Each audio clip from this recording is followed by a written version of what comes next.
Ei, gente! Olá! Tudo bem? Vejam só, nós chegamos num momento muito importante da história da física. Esse dinamarquês, por volta de 1820, ele conseguiu juntar duas frentes da física extremamente importantes: a eletricidade e o magnetismo. Oersted, com uma experiência muito simples, um experimento extremamente simples, conseguiu fazer com que a eletricidade e o magnetismo caminhassem definitivamente lado a lado. A experiência do Oersted consiste no seguinte: observe. Oersted utilizou uma pilha, que nós já sabemos do estudo da eletricidade, que é uma fonte de tensão elétrica constante, com os seus respectivos polos de potencial positivo e negativo. Se tem polo positivo, tem polo negativo, cria uma região de diferença de potencial, não é verdade? Se você tem diferença de potencial e tem um fio condutor, você vai produzir corrente elétrica, a corrente elétrica vai atravessar o fio condutor. A ideia do Oersted foi essa: ele utilizou uma pilha. Inicialmente ele pensou numa chave elétrica, num interruptor, para que ele pudesse ter dois momentos distintos da sua experiência, tá? Nós sabemos que quando a chave está aberta, o posicionamento da chave, que na verdade é um interruptor, né? Quando está na posição aberta, não permite a passagem de corrente elétrica, não é verdade? Esse é o momento inicial da experiência do Oersted. Ele utilizou uma pilha com a sua DDP respectiva, uma chave posicionada de forma aberta, impedindo que corrente elétrica circule pelo então circuito elétrico. Ok?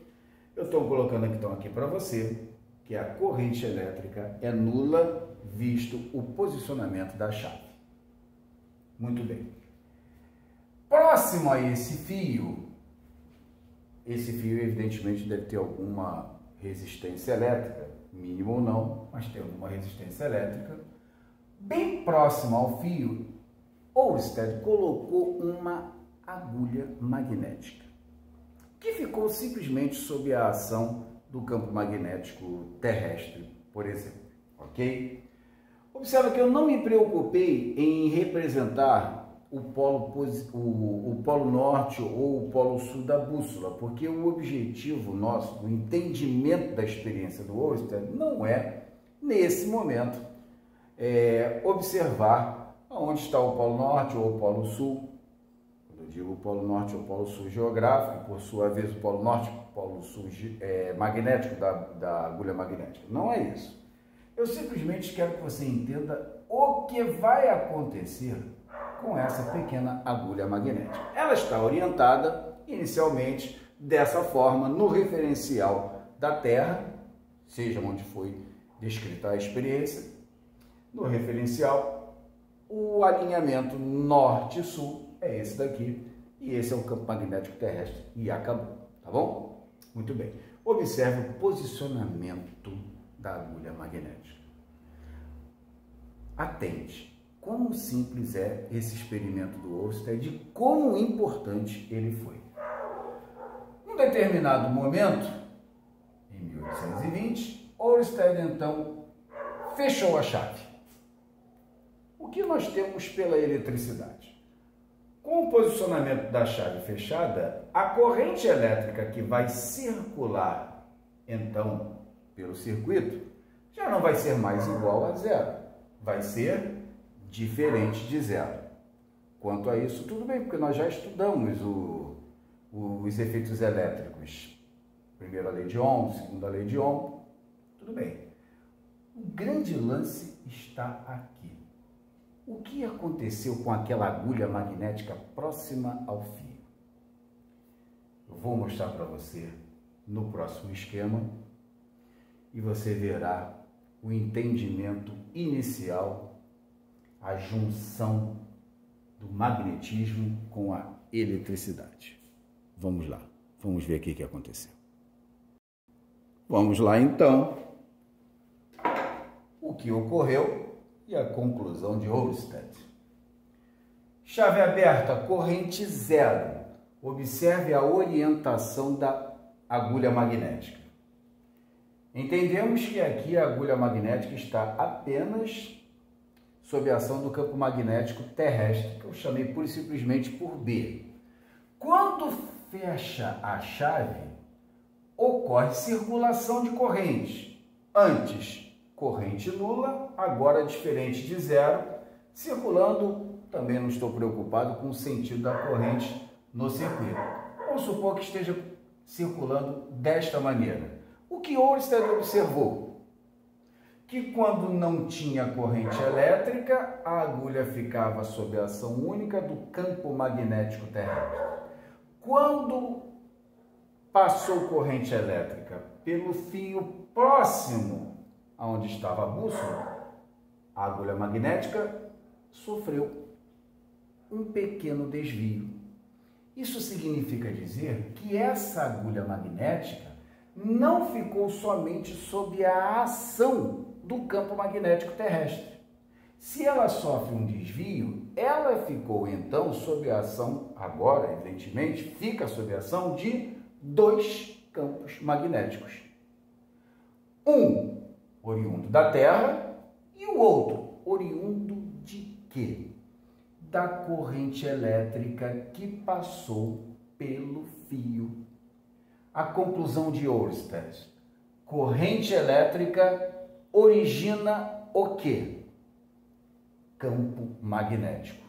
E aí então ele concluiu que um fio elétrico percorrido por corrente elétrica, um fio condutor percorrido por corrente elétrica, ele é uma fonte de campo magnético. Se você pegar um fio e transformar numa espira, a espira vai ser uma fonte de campo magnético. Se você juntar várias espiras constituem os solenoides. O solenoide é uma fonte de campo magnético. Tá legal? Com isso, com o entendimento de que corrente elétrica gera campo magnético, iniciou-se então o eletromagnetismo. Uma experiência simples. Então, grave. Na presença de corrente elétrica, origina-se campo magnético. Aqui, o campo magnético representado na bússola é o BR, é o campo magnético resultante. Resultante de quem? Do terrestre e mais o originado pela ação da corrente elétrica. Conclusão, então, de Oersted. Vamos concluir aqui, ó, a conclusão de Oersted para isso foi, diante de todo esse experimento, foi corrente elétrica origina o quê? Origina campo magnético. Você vai ver posteriormente que campo magnético também origina corrente elétrica. Aqui, um marco principal da história que juntou a eletricidade e o magnetismo. Esse dinamarquês é o responsável. Tem-se início, então, o eletromagnetismo, que a partir de agora vamos acabar pura e simplesmente com o termo magnetismo e vamos, então, nos aprofundar a junção da eletricidade com o magnetismo. Vamos, a partir de agora, estudar o magnetismo mais a eletricidade. Vamos juntar, então, o eletromagnetismo.